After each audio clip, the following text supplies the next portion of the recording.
This is Sports Takes with Nate Skates. No spin, just straight sports. Welcome to another episode of the show. I'm your host, Nate, and after a huge weekend in college football, the first thing that I want to say to all of you listeners is, how about them dogs? Got a huge win over the Alabama Crimson Tide. Finally got that monkey off our back. And boy, do I feel lighter. So let's get into it. Because of how big this college football weekend was, I'm going to split this episode into two smaller parts where I talk about that SEC Championship game, as well as the other conference championship games that happened this weekend. And we'll also talk about the College Football Playoff Committee's final rankings, what I think they got right, what I think they got wrong. They finally fixed the issue with Miami, but they created a few more issues along the way that we're going to talk about. We'll also talk about Notre Dame's decision to opt out of their bowl game and what I think that'll do to their program going forward. So let's talk about that Georgia-Alabama game.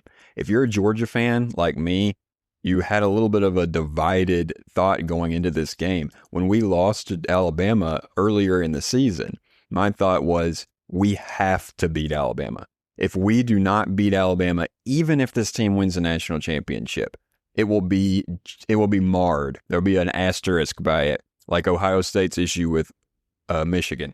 If we could not beat Alabama, all you were going to hear was, oh yeah, well, you didn't beat Alabama. So to me, this season needed a rematch with Alabama, and I had hoped to get that. And boy, did the dogs deliver on Saturday. I mean, we're talking a beatdown from start to finish. This game was never in doubt. And you can go back to that game during the regular season. Yes, Alabama got out in front early. They kind of dominated the first quarter of that game. After that, it was a neck and neck game.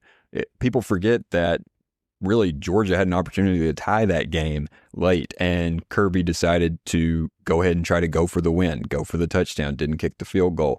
And so that was a 3-point loss. This was not a 3-point loss. This was utter domination.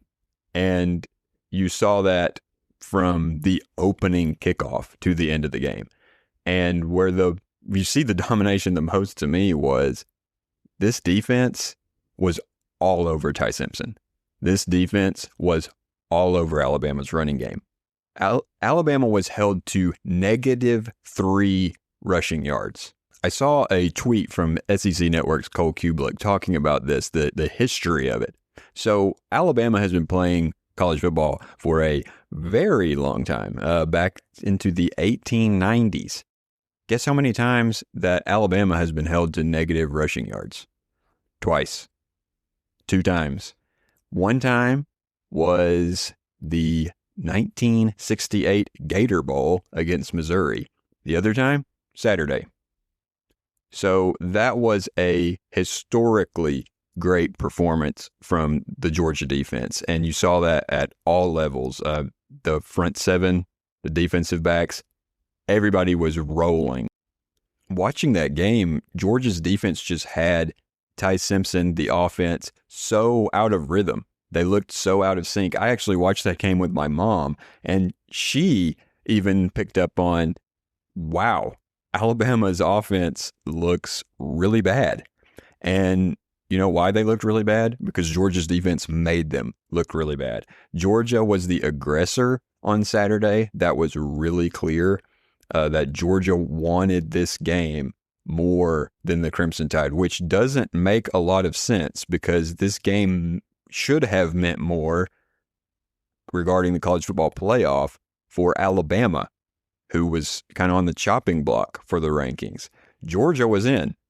They didn't need to win that game to go to the college football playoff, but it meant something to those guys. And Kirby Smart talked about that. He admitted that the guys on the team were tired of hearing about you can't beat Alabama, and they wanted to shut people up, and they did. They did, and you saw C.J. Allen, Georgia's star middle linebacker, mention after the game in an interview that it did. They weren't going to lie that it meant a little bit extra to them to beat Alabama and again, get that monkey off your back. I mean, Georgia did so in the 2021 national championship game, but then followed that up by losing the 2023 SEC championship to Alabama, getting knocked out of the playoff, having the heartbreaking, crushing loss in 2024 in the regular season in Kalen DeBoer's first year, and then losing at home, losing that great home winning streak to Alabama again this year. It had to be done. You couldn't just have the one win in the national championship game 4 years ago. You have to get this monkey off your back, and Georgia did that Saturday. And I want to talk about what I thought were some key points in the game. The first of those came early in the first quarter, early in the game. And it was obviously the blocked punt by Cole Spear. I mean, that totally changed the beginning of the game. Georgia's offense had really kind of been struggling early in the game. And then you get that huge momentum shifting play and get great field position deep in Alabama territory. That play changed the way that game was going. And it was made by a player who, as Kirby noted, a lot of those types of guys are not going to be around in college football with the NIL transfer portal that incentivizes kids to leave early, to try it somewhere else, try it maybe somewhere easier, try it somewhere maybe I can get a start quicker, maybe I can make some money in NIL. Cole Spear is a guy who is not getting a lot of play time at Georgia. He's not getting a lot of attention. I mean, listen to Cole Spear's stats. He's been playing at Georgia since 2022. He has 5 catches for 56 yards, no touchdowns. But if you're a Georgia fan, if you watch the games, you've seen Cole Spear on special teams for a while. And he is going day in and day out. He's working in practice. He's running on the scout team. He's going down there and making plays on special teams. And here he is, not getting the highlight plays week in and week out, just doing the work. And on Saturday, he made a highlight play. He's on ESPN. People are talking about Cole Spear today. I'm talking about Cole Spear because he made a huge play. And he did that because he has stayed at Georgia and he has continued to work, and he is in the trenches. He's in the special teams. Special teams is not fun for a lot of guys. Special teams is not where someone necessarily wants to spend their whole career. But Spear is doing that. He is working. He is making a huge play for Georgia at a position that a lot of guys would say, I'm not doing that. I want some money. I want to start. I want to get in here and make some catches. That's what I want. But Cole Spear hustled, and he made a huge play, and it changed the game. The other moment of the game that really stuck out to me. So in the fourth quarter, Alabama starts to make a little bit of a comeback. And if you are a Georgia fan, you have seen Alabama do this to you in the past. We started to see the tone of the game started to shift. And it looked like, is Alabama making a little run here? Are we about to do this again? And I looked on the sideline, and they're showing C.J. Allen firing up his team. And when I saw that, I saw leadership. And if you have seen C.J. Allen play over the years, if you heard him in interviews, you know he's a leader. So with 8:22 left in the game, Alabama's got a key 3rd and 2 from its own 12.5-yard line. And they throw it across the middle to Caleb Edwards. C.J. Allen takes the guy out of his cleats, just levels him, makes Edwards drop the ball. That is a huge play. That is a huge play. So then Kalen DeBoer decides to go for it from his own 12.5-yard line, down 2 scores. And my thinking during the game was, well, I guess he doesn't think he's going to get 2 possessions back. He thinks Georgia's going to run too much time off the clock. And I mean, that's a legitimate thought. I wouldn't have gone for it on 4th and 2 from my own 12.5-yard line. If you don't get that, you're giving Georgia points. And I think he should have punted there, but I'm glad he didn't. So then Georgia turns around, punches it in. It's 28-7, and the game's over. Game's over, 28-7, and that happened because C.J. Allen took Edwards out of his cleats. It happened because C.J. Allen said, "No, we are not letting you come back again. This is not happening again." And guys like C.J. Allen sum up this Georgia football team so well. The week before the conference championship game, C.J. Allen came back from surgery on his knee. He had a meniscus repair. That is a surgery that Kirby said most of their guys don't come back from for, bare minimum 2 weeks, 3 weeks, 4 weeks. C.J. Allen came back from that surgery in 11 days because it meant so much to him to play in the Georgia Tech game again, to play in that rivalry. And so when I was watching the Georgia Tech game, I was thinking, yeesh, I don't know that I want C.J. Allen playing in this game. I want him healthy for the ACC Championship game. I want him healthy for the playoff. But it was important to him. So he didn't take it easy. He played that game, and then he came out on Saturday and dominated yet again because that's the kind of player he is. And it goes to the type of mentality that Kirby Smart has instilled in this team, and you see it from him. You see it from Gunnar Stockton. Story about Gunnar Stockton. Let's talk about physicality here, as Kirby likes to say. I heard a story from Malachi Starks, Georgia's former star safety. He was a first-round draft pick of the Baltimore Ravens this past draft.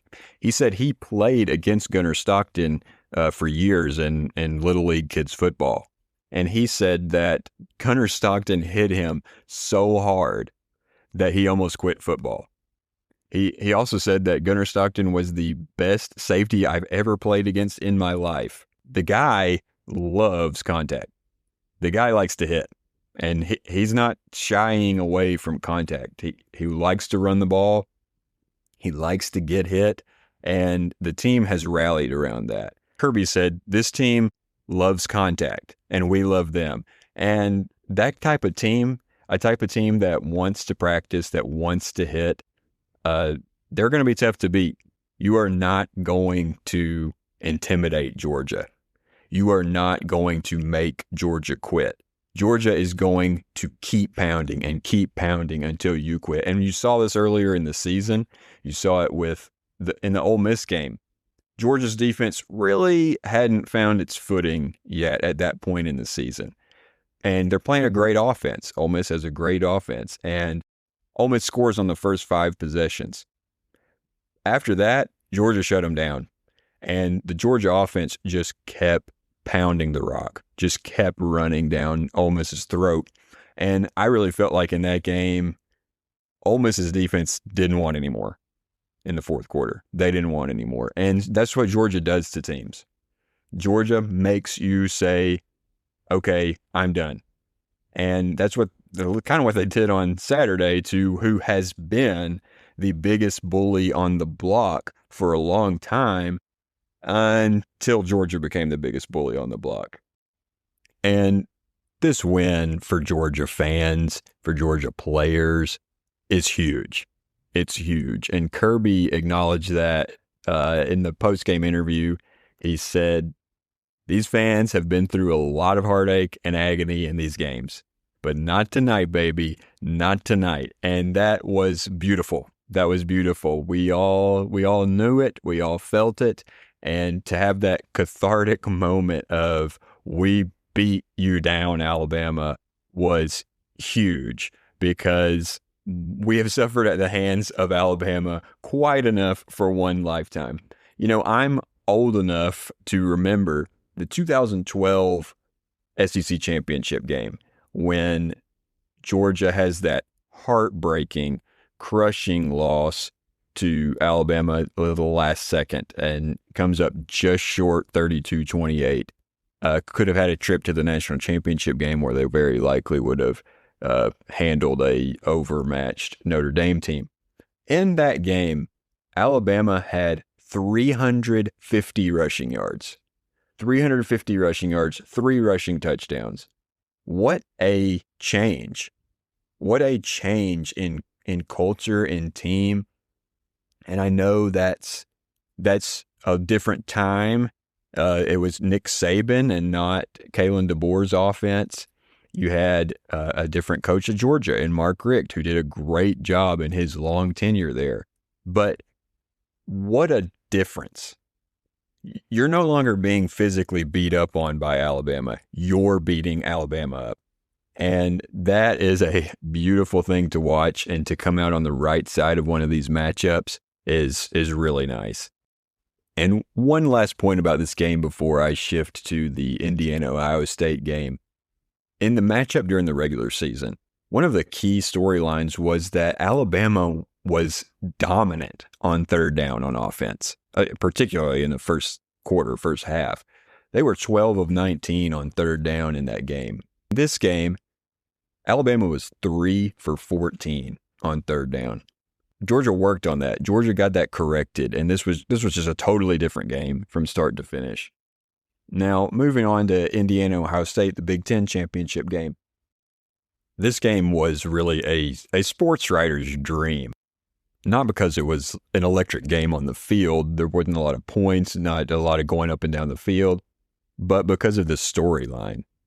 And if you're not familiar with Indiana football, it hasn't been pretty. No team wants to be known as the best at losing. But that's been who Indiana football has been pretty much since their first loss in 1887. Until this year, they had more losses than any college football team, any program ever. They had the worst winning percentage. And Curt Cignetti has completely changed that program immediately. Cignetti had built the James Madison program, had 2 great years there, goes to Indiana last year and surprises everybody by taking Indiana to the college football playoff.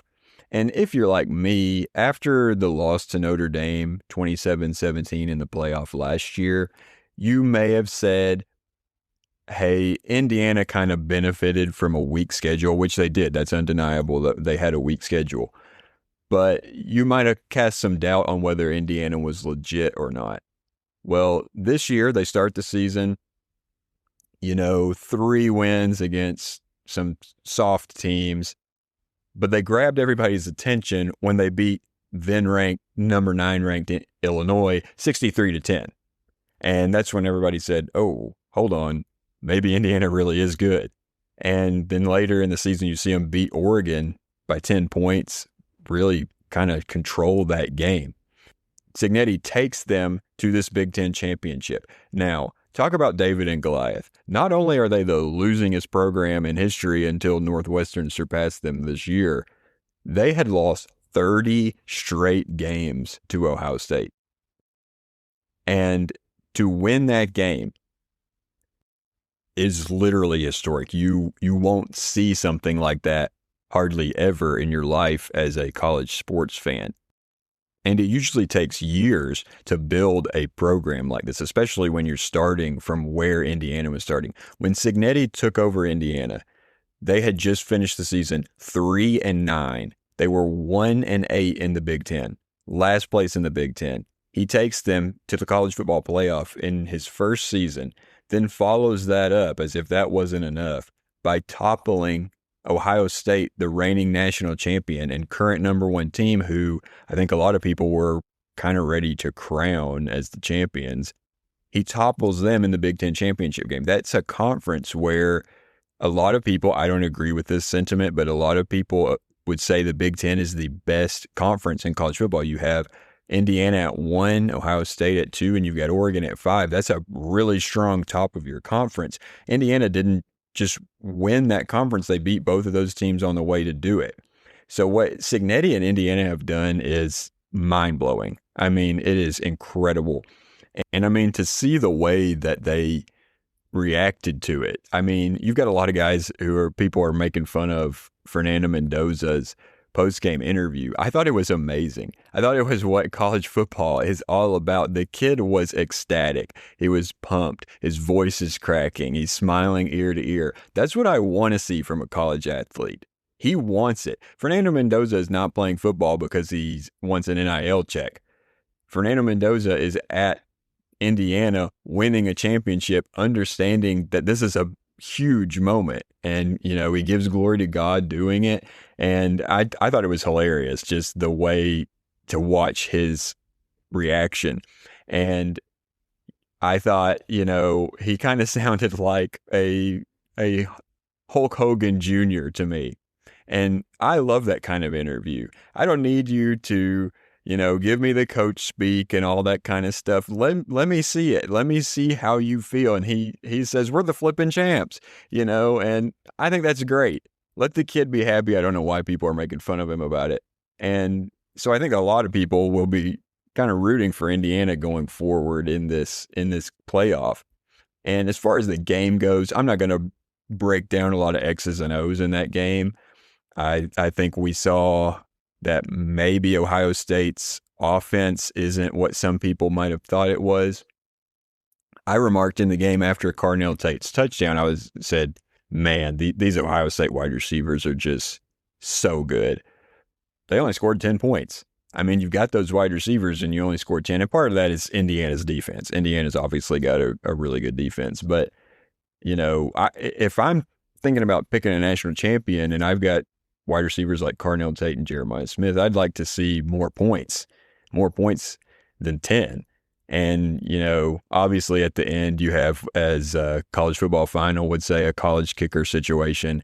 I did not dream that guy was going to miss that field goal. I'm not going to bash him here. It just happens. It happens. It's like the yips in baseball. Things like that happen. And so really no harm done in a lot of ways for Ohio State because they're in the college football playoff at ranked second.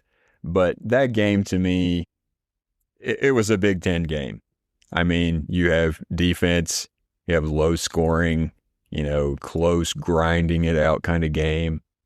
And for a lot of people, that's probably not very interesting. We're used to a lot of high flying offenses, but it was a great game. And those are two really, really good teams. And I don't know how they're going to stack up against the SEC, the Big 12. We're going to find out,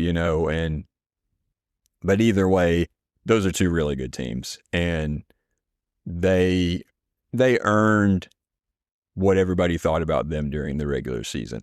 The question will be, does the anemic offense come back to bite them? And I don't think you're going to see that poor an offensive performance because those are great defenses. Ohio State has a great defense.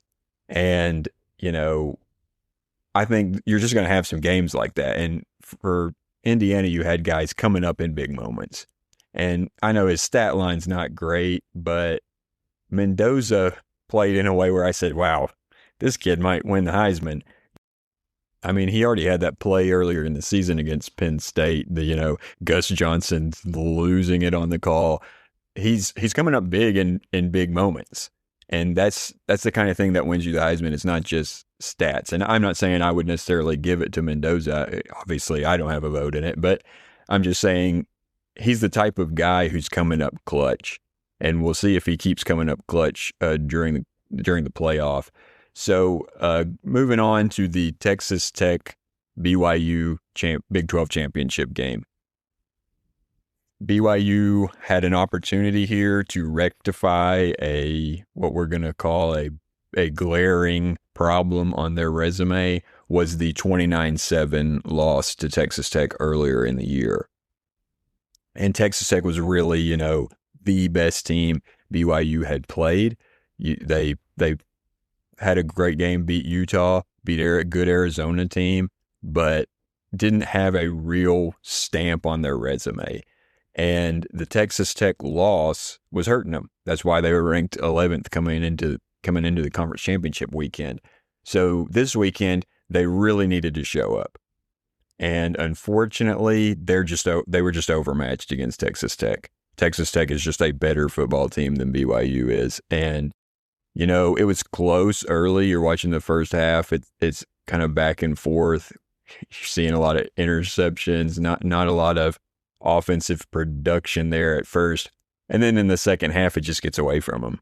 I mean, you have turnovers. You have Texas Tech. I mean, how many times you watch Texas Tech and there's some kind of major defensive play, an interception, and you've got great players on Texas Tech. And that's something I'm not sure if the average football fan has grasped yet, is this is not Texas Tech from 10, 15 years ago. It's not Texas Tech from 5 years ago. Texas Tech isn't losing games 60-58 anymore. That time is past for Texas Tech. They've really spent aggressively in NIL. That was a storyline coming into the season. You're like, oh, how good is Texas Tech going to be? Well, Texas Tech has proved all season long they're legit. Now, yes, they're in the Big 12, which no one's going to argue is the strongest conference in college football. But Texas Tech has been utterly dominant in that conference. They have one loss to a good Arizona State team. Arizona State was in the playoff last year. In that game, which they lost by 4 points, they didn't have their starting quarterback. The rest of their games, Texas Tech won 12 games by more than 20 points. I mean, they're just blowing teams out. And you get a team like BYU, which, maybe people are saying, how good are they? I was really suspicious of BYU most of the season. When they had that big win against Utah, I thought, okay, they're pretty good. They're good. They're just not Texas Tech good. That defense is real. And you've got guys like Jacob Rodriguez at linebacker, who just won the Bronco Nagurski Award as the nation's best defensive player. Texas Tech is trying to get him the Heisman, scoring touchdowns. This is a good team. And, these they have dudes. And this is not the old days where, the Big 12 is just throwing the football around. This is a real good football team. And I'm not going out here and picking them for the national championship, but I think they're going to give people some problems in the playoff. And that number 4 ranking is legitimate. They have earned it, and they are a really good football team that's going to line up really well against some of these teams that we would think of as blue bloods. For BYU, you just couldn't get it done. And I hate that for some teams in the conference championship weekend, but that loss knocked them out of contention for the playoff. There was no way they were going to get in. And, you heard BYU's coach after the game say, I just hope we're on the graphic. And that's kind of where you're at. We all knew BYU was going to be out after that game. And then the ACC Championship. Let's not forget that. The ACC Championship. Thank you, ACC, for always bringing chaos to college football. In that game, because of the way the ACC's tiebreakers were working out and because of how big these conferences are now, Miami was not in the ACC Championship game. By far the best team probably in the ACC wasn't there. You had Virginia, who had a good season, but Virginia and Duke was your ACC Championship matchup. Duke was 7-5. We mentioned that on the show last time. I flipped over to that game, and Virginia is driving down the field at the end of the game down to Duke, and comes back awesome last-second touchdown to tie the game. And it's crazy, wild ending. We're going to overtime in the ACC Championship game. Kind of like last year. I mean, the SMU-Clemson game was bonkers last year in the conference championship game. Then you get into overtime, and it gets even weirder. You end up with Virginia getting a penalty. They've got to score, from the 40-yard line. And they didn't get it done, and Duke wins. Duke wins the ACC championship. And so you've got an 8-5 ACC champion not getting into the playoff. And so that sets up the chaos for the college football playoff rankings, which I'll talk about in part 2 of this episode.